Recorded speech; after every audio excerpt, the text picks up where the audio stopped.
এই লোকটি একটি শিয়ালকে ধরার জন্য কুকুরগুলিকে সুপারি দিচ্ছিল। সুপারির পুরস্কার হিসেবে কুকুরগুলোকে একটি মাংস টোকা দেখায়। কুকুরগুলো তো উত্তেজিত হয়ে সবাই দৌড়ে যায় শিয়ালকে ধরতে, এবং এই ছোট কুকুরটি দেখুন কি বলে, আমি কি কাউকে গালি দিয়েছি?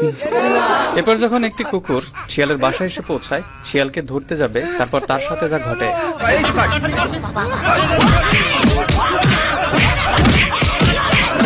এরপর ছোট কুকুরটি এসে শিয়ালকে বলে, আমি তোমাকে ধরতে এসেছি, তুমি এই বস্তার ভিতর ঢুকে যাও। তখন শিয়ালটি চালাকি করে বন্দি কুকুরটাকে তার হাতে ধরিয়ে দেয়, এবং ছোট কুকুরটি একটি কুকুরকে এসে বলে, যখন আমি শিয়ালকে ধরে এনেছি তখন বস্তাটি ধরে নিয়ে যায় তার মালিকের কাছে, এবং কুকুরটি যখন নাড়াচাড়া করছিল, যখন তার মাথার উপর বাড়ি দেয়, তুই কি আমারে ফুটপাতের মাস্তান ভাবছ?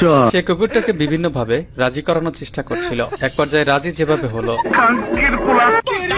এরপর যখন ফের আবার শিয়ালের বাসায় এসে শিয়ালকে ধরতে যাবে, তারপর শিয়াল যা করে।